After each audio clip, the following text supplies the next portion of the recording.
Senior, Merry Christmas to me. Di na rin na ako always magsaw sa tanan sapot, tanan pamalikas. I crashed out. But I had to ask myself the question, what kind of justice do I want? This is really my lowest point. I finally saw the relationship exactly for what it was.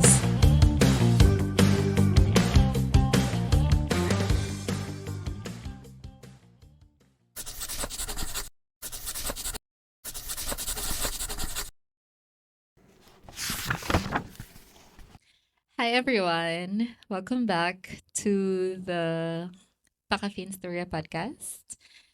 Sana na ko'y coffee eh. Pacaffeine Sturya na jud siya. Pero wala pa ko'y merch nga mug. This is just a random one. But the coffee is from Risk Coffee. They're located sa Punta, which is just silingan sa Akoa. And one of the baristas there is my friend. Hello, Dean. I just want to take this tiny moment to thank everyone who saw the first two parts of the first episode. Thank you so much for sticking it out and for hearing out the truth of the very important truth of three women who have gone through it, who have, rolled through the mud. So what I'll do is I'll just talk about what the process was before reaching out to the exes, like what I went through, the crazy mental gymnastics of everything before getting to the point of reaching out to the exes and bonding over shared experiences and shared trauma. If anyone out there is experiencing the same thing, then maybe I'll have some insight that can help you pull yourself out of that situation. I'm gonna start by answering the question. One of the questions actually nga nadawat nako after the last episode was aired. What was the point nga ni-decide ka nga enough is enough na jud? Feel na ko daghaga-assume nga na-end ang relationship kay during the relationship nako na-realize akong suffering and then ako nga na dili nga na ako experience. And honestly, it's one of the most mind-blowing things nga you could experience as a woman or as a person. Nagbuwag may October 2024. And at that point, my brain was in survival mode for more than 3.5 years. I have been silent for months na jud. Di na jud ko mo bring up og anything because of these two incidents. I brought up something that I didn't like, something that he said that I didn't like. And because of that, his anger escalated so quickly. And then, gipalayas ko niya, and then githreaten niya nga buko na kong bag if di ko malayas, this and that, this and that.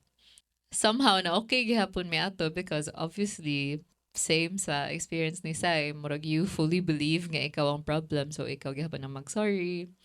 And then, na okay mi, na-resolve mi, na normal for a while. And then March 2024, when I brought up something again, nga dili okay na ko, grabe siya og double standards gani. Kung siya mo buhat, okay ra. Pero kung ikay mo buhat, dili okay. Sa chat siya first, ako siyang gi-bring up in a calm nga way. And then ato nga day kay naman milakaw, so nag-drive ko, and then sakay siya. I-continue na ko ang akong gi-bring up kay I wanted to resolve the issue. I remember this day like it was yesterday. I was speaking in a firm nga tone, pero kalma. Dili siya happy, ana. Upset siya nga gi-bring up gihapon ako. Ganahan siya manaog. Nakinegotiate pa ko nga, storyaan lang, ana. Ni-shagit siya sa sakyanan while ga-drive ko. Dili ni siya shagit nga kanang murag kanang ni-raise lang yung voice. Like, stop the car. As in, shagit jud nga kanang pit senior, makabungog. Ni-feel gyud siya sa whole sakyanan ang iyahang scream. Murag, ana ganing nga moment. Feel na ko, grabe na ko ka-trained. Murag na ay mode akong body nga, murag ka ng autopilot. Frozen. I frozen nga feeling. But, akong limbs kay galihok. Like ko, niya, pull over. And then, naok siya. Lakaw siya. For the alay, lakad siya. Panong balik sa ila. Ako, dayon ko sa akong lakaw. Ako dyan gi-count ang oras. 6 p.m. maning, naog siya. Naresolba mi 1 a.m. Clock in, clock out ang sitwasyon. For the essay writing gani sa chat nga kanang grabe jud as in sulating pangwakas ang sitwasyon. Ang akong kasapot niya is more of passive aggressive na kay gikapoy na ko. Kani unta to, kani jud unta to ang akong breaking point. Basahan ta mo unsa akong giingon. Wait lang. Okay ra nga ing ana imong pagtan-aw nako. Honestly, wa na ko'y mabuhat pa. Daan ako kay baw sa una pa lang nga wa jud ko'y baruganan diri. Bisan unsang sitwasyon, whether ako ang sayop or ikaw, ako gihapon na smiley face.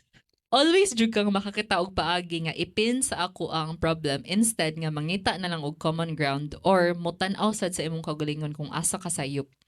Og ako always magsaw sa tanan sapot, tanan pamalikas, tanan humiliation, always smiley face. Ako always on the receiving end sa tanang syagit-syagit bisan pag naasad ko akong own side nga deserve sad paminawon sa atong relasyon, ikaw man pirmi ang absolute sakto. Ya, syempre, yung tubag is kanang daghan kina siya ganap, daghan kina siya kuda. Katong gingon ni Sai sa last episode nga di siya mahuman hangtod mo agree na lang ka or hangtod ikaw ang mo surrender. And then ako ka syempre, ako man ang ni-agree nga okay kanang I'm sorry nga kanang ingani ko blah blah blah. Na okay ra pud. Na okay na. Na okay na sad. Since ato nga day, for the silent na gyud as in silent mode. Every time na ay something nga mahitabo nga dili ko ganahan kay dili na nako i-bring up. Murag ang akong coping mechanism atong nga time kay ipa-play nako ang away sa akong udaan. Murag salida na siya daan kay honestly naka-preset na. So pwede na nimo siya i-play kay para di na lang mag-away. Diba? Efficiency is key. Di na ako siya tupungan gani. If tupungan magyan ako siya og something kay naayoy something crazy nga mahitabo. October 2024 dito na jud ko nga wa na jud ko kaagwanta. Kaya ato nga time ano na jud ko kanang na feel na gid nako ang depression, like na feel na gid nako ang decay sa akong mental health, na feel na jud nako. Kabo ka, what if i-mention na lang ako, oh, couples go to the gym. Anyway, na-miss sa gym. 9 new show nga ganahan ko, na ako gi-bring up. Ganahan ko, ani. Siya, di ko ka-relate na, oy. Ni ako, kay ka nang atong nga point, breaking point na gid ako nga murag na sa combined baga ka nang pwede important sad sa imuha ang mga things nga important na ko. Kabako ko andra ni ka nang cooking show ra ni, pero kanang pwede nimo tagdon ang akong wants and needs in the same way nga tagdon ako ang imuha. Sige siya pong tanang, ano man ka. Ato nga moment, abi nako nga concerned siya. Looking back, ato nga moment, murag going over the details in my head again, I think he was trying to trigger more emotion out of me. Kaya nga yung body language is very like, kana ganing, chest out and then, very gani, di ba? As a beauty queen. Very like this, niya murag, nga naman ka. Ang tono siyang voice is, dili ka na, nga naman ka. More of ka na, nga naman ka. Ing nako, nga naman ka. I think lang nga nag-try siya og kanang trigger og away nga public kay para magwala ko dito. Mucho ko nagwala si Z. Ano man ko, for the crying inside the CR and then hilamos para ma-flow ang tears through the plumbing. So, ano ko nga pa, uli asa ko and then chat na ko ni mo tanan. Ang mas gi-focus na ko is the part nga I feel so down these days. I feel like this is really my lowest point. Ang yung gitawag sa ako is more solutions gani. I realized at a moment, you know what? I'm going to bring it up because if I don't bring it up now, this is going to be a huge fight in the future when the kids happen or the marriage happens. If that does happen, then this is going to be wild and crazy. Nanian ako niya nga. Ano nga moment, what I need from you is not solutions. What I need from you is your comfort and your friendship. Murag, once I carry myself through this emotional moment, I will be able to figure out the solutions myself. And that way, I will feel a lot of independence and confidence in my own decisions. But I do need my partner in the moment where I'm still in the thick of it. Murag nga na. As a response, he says to me, then you should just be alone. Wait, till now. Siyempre, grabe ko ka-attached pa niya. Then, grabe pa ko ka-kanang attached to this future nga ganahan na mo. So, ako kay more of ka ng, oh, you know what? Yeah, I should be alone. I should be independent. I should learn things by myself so I can be stronger for you. The following day, nasuko pa ko nga murag, ha? Sure, Jude ka? Tanan akong gibuhat sa imo, ha? Dili jud enough. Nga hurot na kay ko akong feeling kay zero na jud kay ko. Nga siya, dili. Para mahuman na. Dili. Ano na, wala na, no contact na for mga pila ka weeks. At some point, mga end of November, nana ko'y problems for napagyud akong attachment. Where 50% I hate him, 50% I love him. Sama niyo, milk tea. Ni-reach out ko balik. Akong purpose kay ganahan ka mo borrow sa dog. Tamo. Akong latag sa iya is kanang dili ta mag-start sa pag co-parent and then slowly siguro ato siguro ni siyang i-figure out. Compare notes, nag-compare mig values, whatever, whatever. Kaya ato nga time mo pa mo ka-realize, very ano pa man ko, very lover girl ato nga time. At some point, very early December, mura kong nagka-courage, nagka-confidence nga murag. Mura kong naanghilan bitaw, nga murag ka ng, you know what, since lapagay naman gyud, since for the sulating pangwakas na mata diri, hatagan kag full review sa kung unsa ka as a partner. Pero ano siya, dili siya angry. Essay writing gyud. Kasi reaction paper ang attack. Pagbasa niya ato, angry siya. For the angry. Murag, awa, para nimo ikaw dyan ang pinaka-hurt diri. Murag, basically saying nga, wako'y karapatan mo reklamo, same sa gaingon ni Sai last episode, wako'y karapatan mo reklamo sa relationship. Since ato nga day, no contact again, no talking again, and then, muna na akong iingon ninyo ganina nga, diri na ako naka-realize nga enough is enough. Honestly, naka-realize ko nga enough is enough. Completely unprompted by him. Naka-realize ko nga enough is enough during the time when I had spent an enough number of days without this person's presence that my brain started resurfacing all the traumatic moments that I experienced. One by one, all the red flags and all the traumatic moments that I experienced would come back in my mind. Murag PowerPoint. Murag, next slide, please. I felt so overwhelmed. I couldn't focus on anything. Magtanga ra ko. And every time magtanga ko, something comes back up. Like a realization comes back up. A memory comes back up. And then the feeling that I wasn't able to feel in that moment, kay mo akong na-feel ato nga time. I realize now nga, I think nga, in the moment, when the crazy, scary thing happens, parehas among discussed last episode, you just freeze in the moment. Your brain goes into a sort of like survival autopilot mode. You do whatever it takes to soothe yourself to be able to get to the next day. I talk myself through it. Murag, I justify it for him. Same thing that I said in the last episode nga. I don't want to admit to myself that the person that I love is not safe for me. But then, once I finally spent enough time nga, wala ang physical presence mismo ani nga tao sa akong life, diha na siguro, I think, naka-feel akong body og safety nga marag, okay, the person's presence and energy is not around anymore. We can finally let you feel the trauma that you were supposed to feel is. And I think nga, ang kana nga trauma was just stored in my body ever since those things happened. And my body or my mind just found the most opportune or the safest time to reintroduce it nga murag okay, this is the thing that you need to heal. So you need to face this memory now. So it wasn't during the relationship that I realized enough is enough.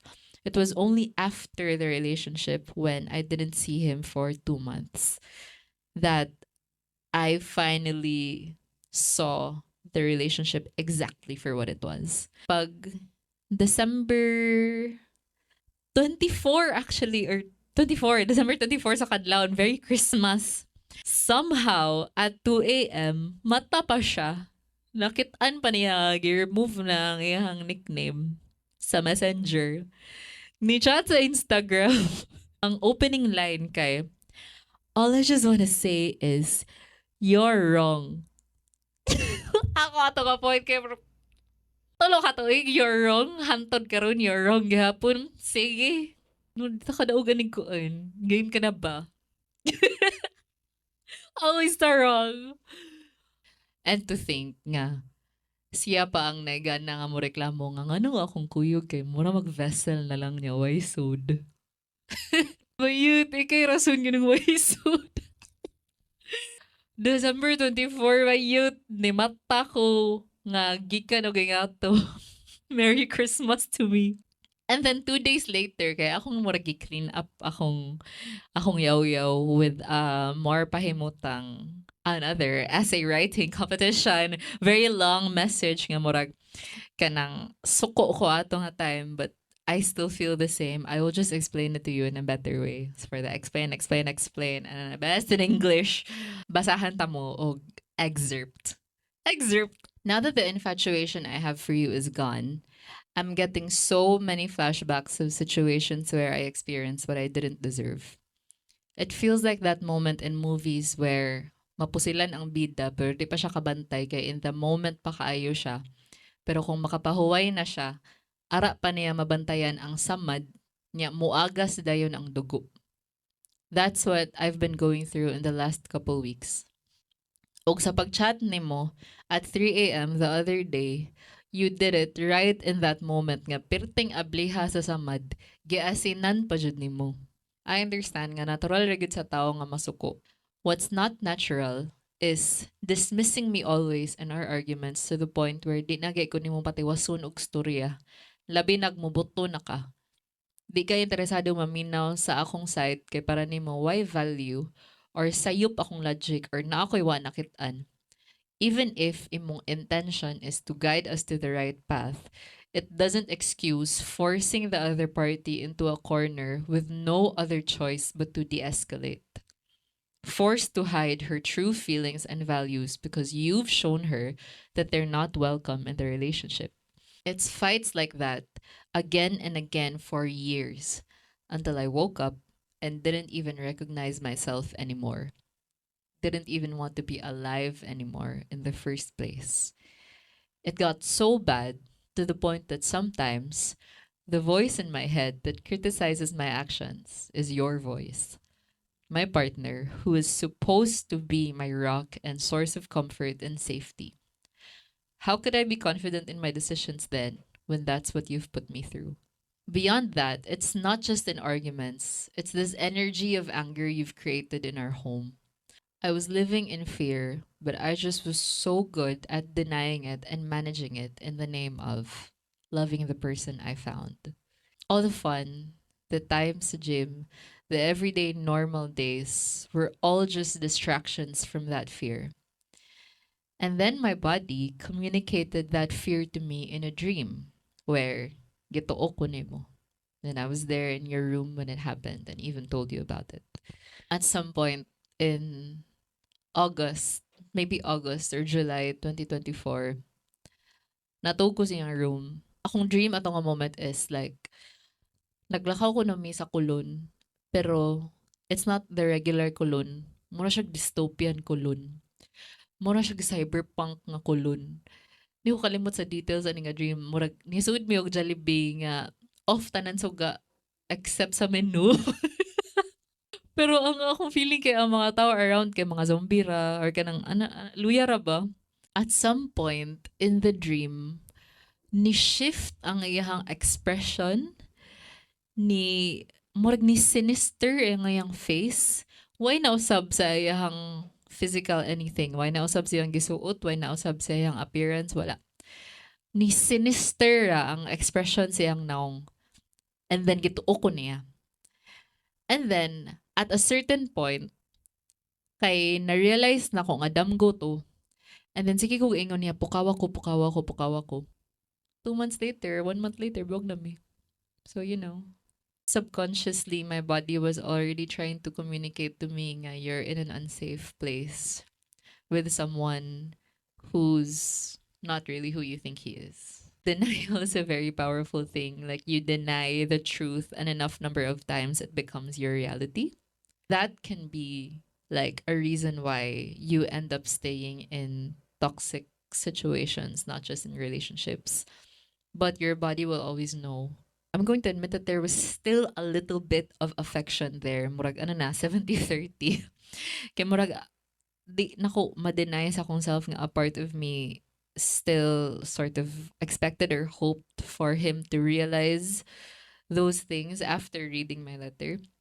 Like, I give grace to myself because having been in a gaslit situation for more than 3.5 years of your life, it's hard to accept that a different reality where you're on your own is going to be your reality. Parang yan. At a certain point, pag January, I finally lost it. Especially after knowing this person's life looks so normal even after ruining mine. I crashed out. My crash out season is officially January 2025.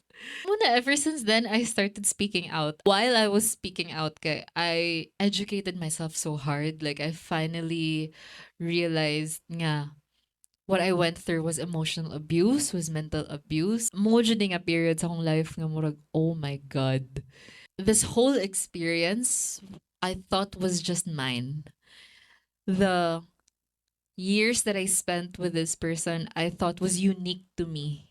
Nga ako ani siyang life, ako ani siyang experience kang isa ni tanan. And then reading about everything, reading about the dynamics between an abuser and a victim, and seeing myself in the literature, I finally realized, oh my God, this experience is not unique to me. I'm just a statistic. 1 in 5 women experience intimate partner mental abuse. 1 in 5 women experience intimate partner psychological abuse. That's me. I'm just 1 in 5. Ang ako experience is just a textbook example. It helped me sort of separate myself from my personal experience. Mura ganig, I exist as the person that I am currently, but my experience in the past was unexperienced, but not me. Does that make sense? What I experienced is not me. It's just a story that I participated in, that I was a cast of. But it's separate from me. So because it's separate from me, I can study it as the separate thing that it is. I felt so much murag validation, but also enlightenment in knowing everything that I went through had labels that already exist in the literature. The very first phase of that relationship, it moved so fast. There was so much affection and attention. Looking back at that experience and then reading what I researched, murag, nada ni term. Love bombing de ang tawag ana. Nada na label. Kanang mag-away me. And then, all of a sudden, kay kanang, even though ako'y na-concern kay ako'y mag-sorry sa last part, kay naa siya way nga patuyo ko ng storya para ikaw ang mahimong sayop. Na din siya label. It's called blame shifting. And more importantly, it's also called DARVO. DARVO is an acronym that stands for Deny, Attack, Reverse, Victim, and Offender. So, mo deny sa siya first, nga kanang, dili man na mao akong intention. Dili man na mao ang nahitabo. Attack is kanang, ikaw man ang ni, ikaw ang nibuhat ani whatever. Reverse victim and offender. For the ko ano dayon nga kanang nganong i-judge man ko nimo. Di ka kasabot sa akong intentions. Abi na ko partner teka. Kung nasisay rin karon. Pakaingon dyan to go. Familiar. Successful ang pag-reverse victim. Siya na dayon ang victim, then ikaw na dayon ang offender. Ingon na, I feel very attacked. Laganja, stranja, ang iyang attack.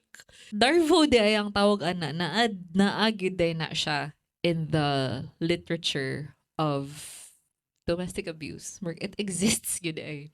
Another one is kanang mga moments nga kanang mag-away mo, then mo escalate siya siyang anger, and then ipa-feel ka niya nga ikaw ang problem, and then silent treatment.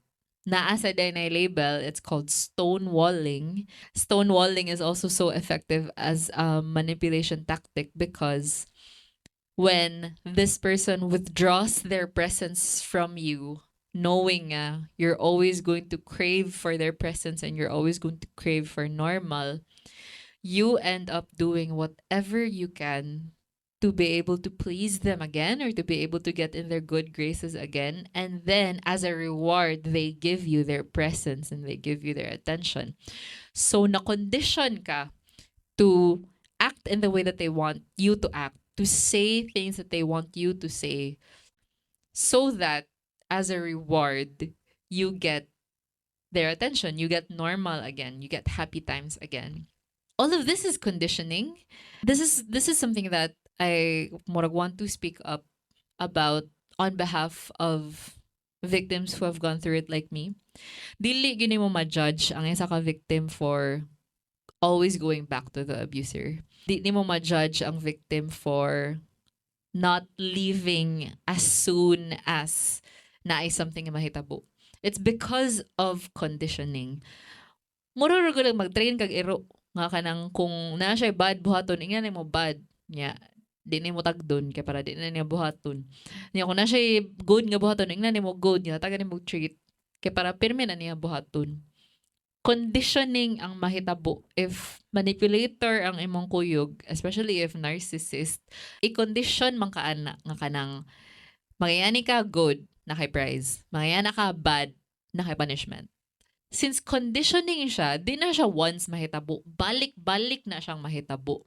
And if mahitabo na siya, again and again and again for an enough number of times, planted na sa mong utok. You end up feeling like it was your idea, nga nga na yung buhaton, or kanang matik na sa mong mind, nga i-justify na mo yung behavior, kay conditioned man ka. It's not a one-off thing. Again and again na siyang mahitabo until you act in a way that pleases them or in your mind in a way that doesn't set them off. Very that ang sitwasyon. So don't judge someone if that person was in a situation that we were in. And if you were that person, then don't judge yourself. Don't be so hard on yourself. These people are good at doing bad things. Like, it was hard for me to slap on myself the label of victim. Ni-express ko, I went to therapy for a few sessions.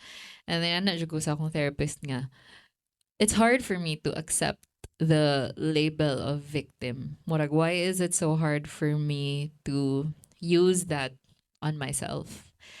I'll never forget what she said. She said nga, the word itself, abuse, with the prefix nga ab, meaning misuse. So emotional abuse is just the misuse of your emotions. Mental abuse is the misuse of your mind, the misuse of your reality, the misuse of your affection, your emotions, your attention. Diha ako nakarealize nga murag, you know what? That's true. I don't need it to be stamped on paper. I don't need someone else of authority to sign off on it. By the way that this social condition exists, the fact that I match the description for what a victim of psychological abuse is, that's it for me. Like, that's the stamp that I need. One of the things that I learned in this whole process is that The women that end up with physical scars had mental and emotional scars first. These people who want to power trip in their own relationships, they don't hit you right away. They don't slap you right away. They don't throw things at you right away.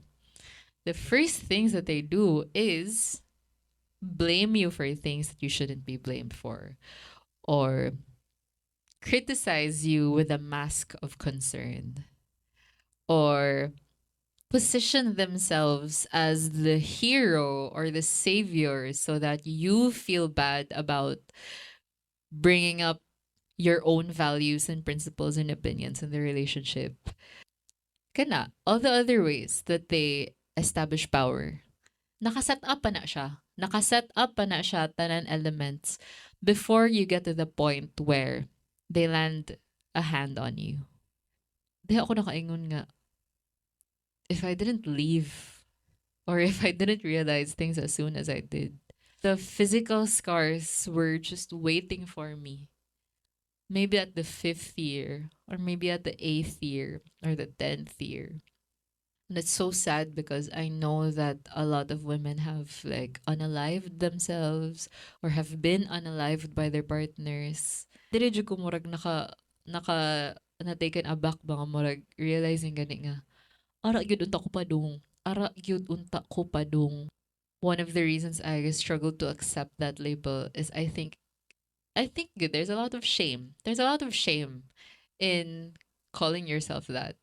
Niya ako kay murag I have to fight against that in my own head and say to myself nga identifying myself as a past victim of these types of abuse is is a way of wrapping my head around my actual reality, because when I was in that situation I didn't know that I was a victim.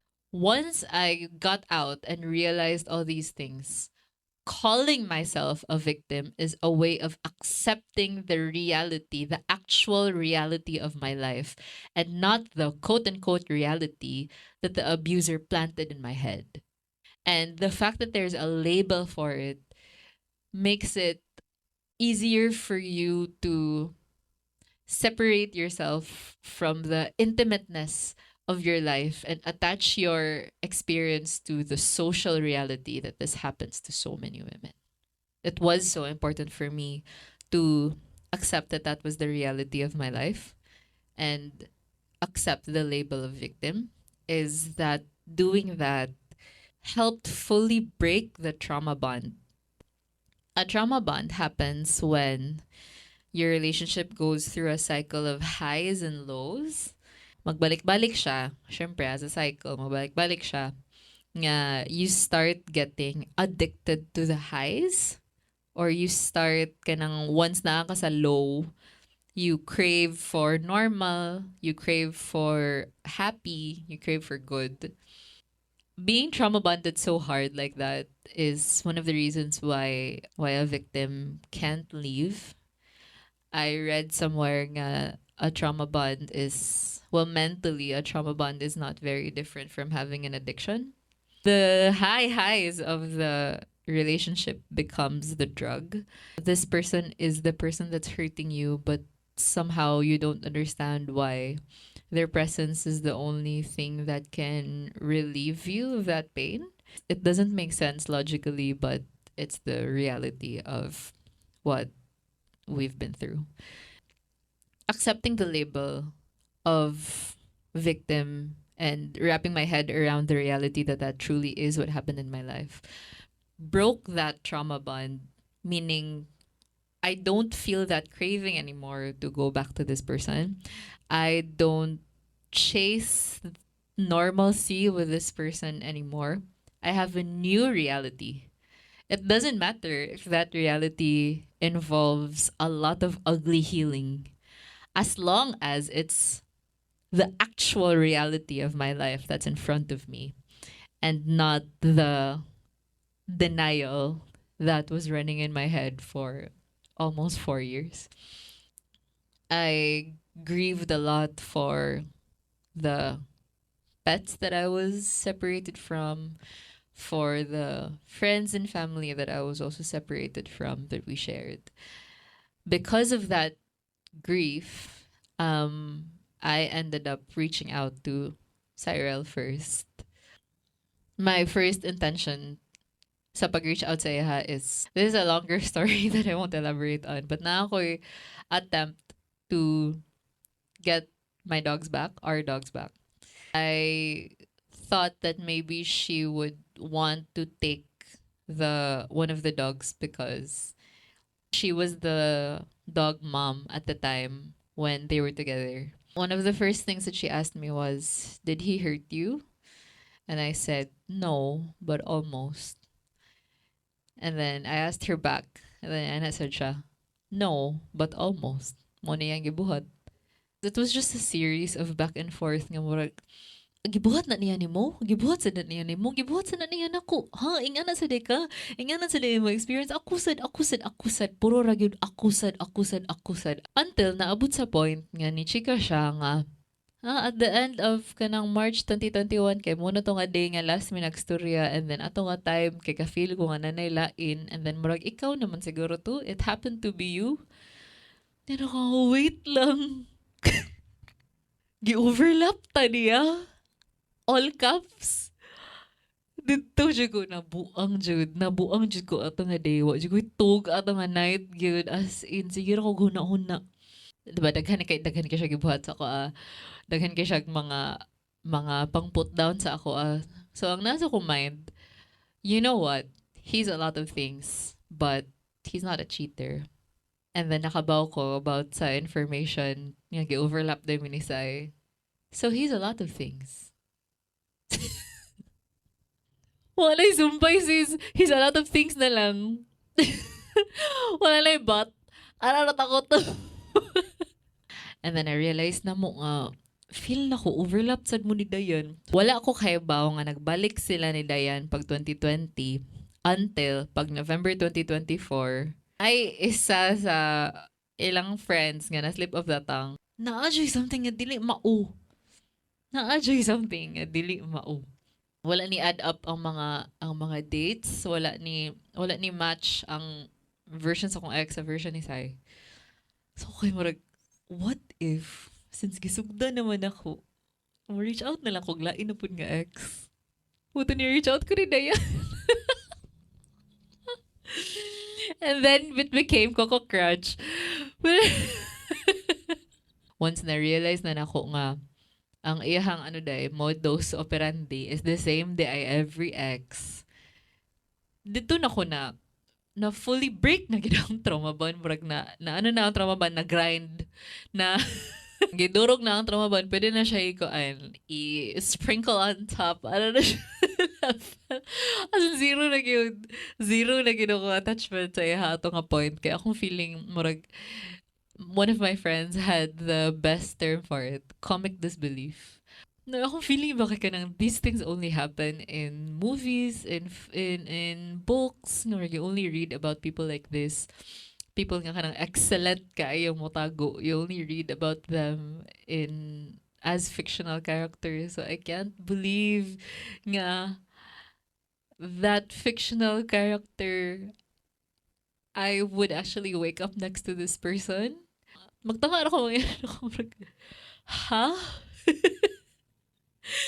Mo dyan ni akong life. O, kinabuhi ni nako. Kinabuhi ni. Honestly lang, like, naay times nga, sa kamaayo na weave ang fake reality inside my head, naay times nga makaingon ko, ma-amaze ko. Amazing, Jude. Ang cleanliness is next to honesty as the best policy. Kanang gi-establish ani nga person nga grabe siya ka masaligan, then ano siya, honest siya, or kanang wala siya time magbinuang, kanang serious siya, ano siya, plakado siya nga person. Paggawas sa truth, paglitaw sa tanan kamatuoran. Oh my God. Just what? Hatagot na mag-isa ka anecdote. Preface this by saying, I am so thankful to God and to the universe because I am so divinely protected. Nga, akong feeling kay murag, Lord, di mo ko perfect. Akong past kay kalat mo kaayo nga murag, ano mo kay ko, very not what you want me to be in the past. And then, kanang, how am I being so divinely protected right now? Pag June 2024, for the scrolling on the Instagram, kanang ano na lang, scroll, dump scroll, na ako'y na come across nga post sa isa ka female. Check Instagram. Halos every picture liked by, huy, halos nila, ina-jud kayo akong feeling ato nga moment as in, mura jug ni bagsak akong, kanang yung feeling ay, mong heart, kaya bagsak sa mong tiyan, murag na-rearrange yung organs. Ako to, a few days later, medyo kagwanta. Ako siyang bring up. And then, obviously, na siya some sort of justification. Thankfully, dito away ang naitabo. Ani nga points akong healing, February, kay di manjud ko mahimutang. Dili ma-erase ang notifications sa akong utok kung makutuban ako. For the chat ni girl. Thank you, Lord, for girls. Thank you, good nga. Ang iyang reaction was so kind and warm. And then yan siya nga, I'm so sorry nga that you're going through this. And then, check niya. And then, true enough, for the react ang person sa iyang mga story before. Sa tayo nga kami pa. And then, dire ako, i-tie back katong once na draw out na nako ang mga pattern kanang sige na lang ko katawa. Kay mao man ang pattern na mo, mao ang pattern ang nag-start may sa react, nag-start silang dayan sa react.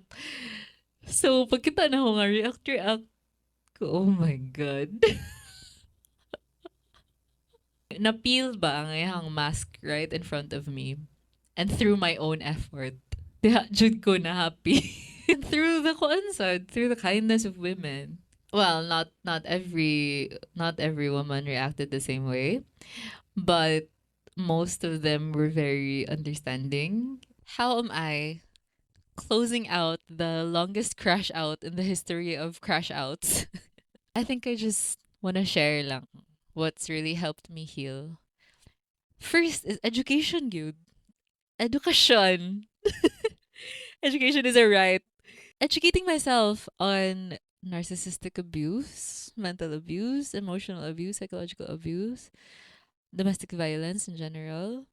The second thing is recovering the truth of my actual experience. Somehow, my younger self was able to record everything, and she didn't know at the time that that's what she was doing. So, for example, an incident would happen. A few days later, i-bring up nako sa chat nga ang katong nahitabo ato nga time kay di ba ko ganahan ato. And then naan jud sa chat ang details sa kung unsay nahitabo. Katong imong gi blah blah blah blah. Katong mo ni imong giingon sa ako blah blah blah. Recorded in real time ang mga incidents that actually made me feel a certain way. Nakaingon gid siya og something degrading sa ako during an argument, and then gi-chat na nako sa iya. Di ni mo need mo ingon nako og ingani nga mga words, and then gi-spell out nako dito sa chat unsa ang mga words. So the truth was recorded by my younger self, and she didn't know at the time that she was doing me a huge favor. Another way that my truth was recorded is in my writing. Murag gilaikan ako siya to like a sea, nga murag it has these big waves and then these small waves. I didn't know at the time what I was describing, but I was describing a trauma bond. The highs and the lows is like a wave. And that's what I wrote in my poetry.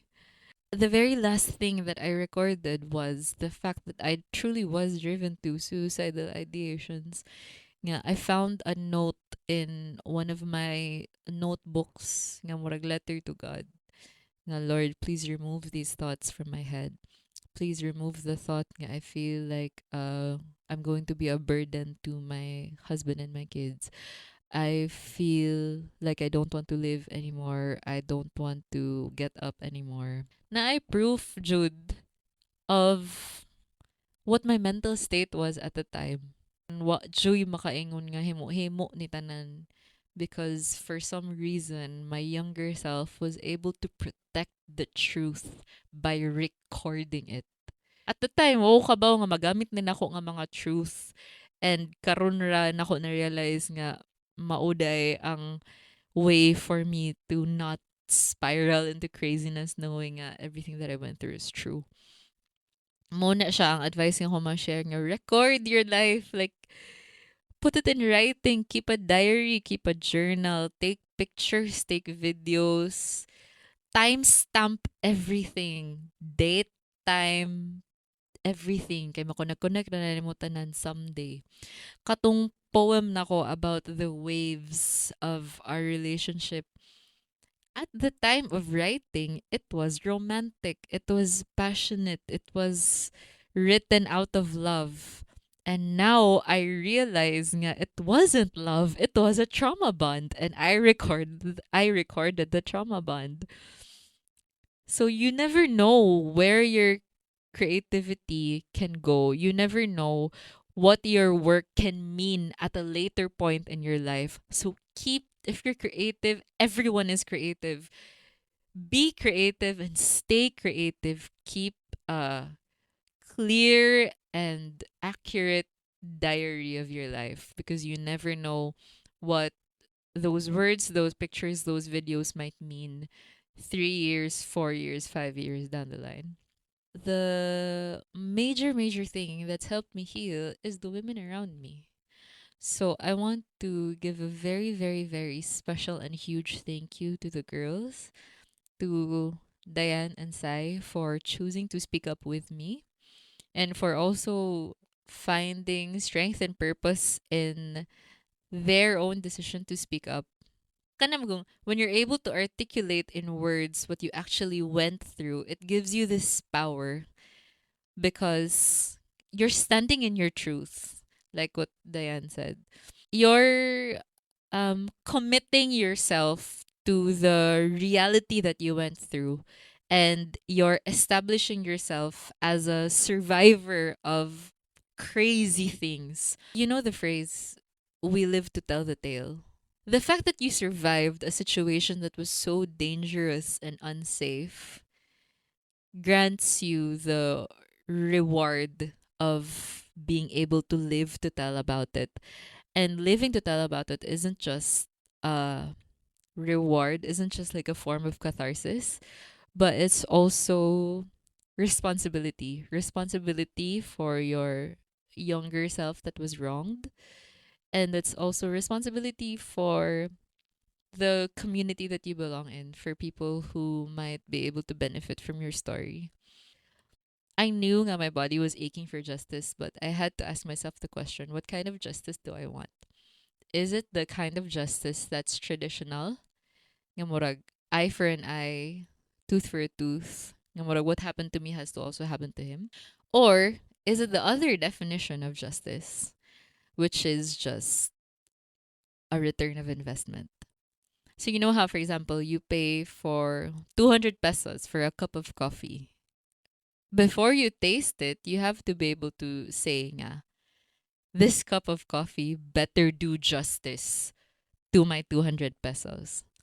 So the word justice there is used as the investment that you put in has to lead to a proportional benefit. If mo buwag mo glow up, and then mo asenso, whatever, happy ko nga ma-achieve na nako kana nga freedom o kana nga success after heartache. But in my head, it's still not enough. Ing ato nga sitwasyon, grabe ka crazy nga dark nga place in my head para lang mo glow up. Murag dili siya proportional sa investment that I put in. If speaking up helps the girls, helps other women, and helps people in general understand how these things, like how mental abuse, emotional abuse, coercive control, and domestic abuse works. If it touches another life, then that benefit does justice to the investment of 3 years and 7 months of going through crazy. It has to mean something larger than even me for me to feel that it was meant to happen, even though it was the darkest thing I've ever gone through. Another thing that's helped me heal is the love and the support of people around me, my bestest friends, my family as well. Finding out about all this is also closure for them. The parts of myself that I lost are in the people that I love, in the people who were in my life before him. Uy, every episode mahilak mo rin di na rin na kay required na ko sa episode 3 mahilak kung mahilak pa ako karon. I-expect na siya sa akin. A huge part of me is a part of them, and a huge part of them is a part of me. So, being with my friends and family again has helped me develop even stronger roots. Kay na-recover na ko ang identity that was chipped away because of abuse. The reason I'm saying this as well is because I know that a smear campaign is happening right now. Like, I know cute for sure. I don't need to know what the lies about me are for me to know that it's happening. Based lang on the pattern, all the lies that he said about his exes nga in those fake nga stories kay siya ang victim. Ako na po, it's my turn ba? Murag ang mga tao nga mo to sa iyang smear campaign about me and us, mga exes, kay kanang gamay ra mga part sa population. Okay ra. Tuo lang mo na. Sakto na. Sakto siya. Ano na lang, ara lang mo. Mas focus ko sa mga people around me nga nag-support sa ako and nituo sa ako And then the people that the girls and I have kanang touched with our story, this has become like a pit stop sa mga people, helping them reflect on their own lives. I'm happy about that. Happy sad ko nga, tungod aning experience kaya ako'y podcast. Right, the universe good works in mysterious ways nga lain-lain nga pamaagi ang gamiton para mapunta ra sa jud ka kung asa ka intended. So I'm happy about that. Thank you to Phya for the artwork for this podcast. I'm gonna include her details in the description so you can reach out to her for brand kits like mine. The last thing that I want to say is I'm so thankful. Yeah, all of this is happening at this stage in my life. I'm turning 27 in a couple weeks. And yay, happy Gemini season. Parang ako, 25 is very like naka sa middle sa mga 20. So, murag, ano pa, kanang relax lang. 26, kay murag pagpakapin sa 25. But 27, late 20s na siya ka, girl. Ma-round up na siya na siya og 30. Murag at 27, you're closer to 30 than you are to 22. So, di na siya mada. Na-close ni nga chapter sa akong life before pa ko mulabang sa akong pinaka-late yun nga 20s. It's exciting because I truly feel like I'm a woman now. And then ako, sharpang shikem. Womanhood at this stage means like having really solid values and principles and a very unique perspective in this crazy world. And I'm excited to live out the rest of my 20s with those very strong roots. I'm happy nga. Nga na ang dagan sa akong life. Wala siya. Thank you everyone for listening. If this story resonates, then I would love to hear from you. Maybe in the comments or directly on Instagram. I would love to be able to establish that connection. If our decision of speaking up has helped you in any way. Muna siya. Thank you so much. Good night.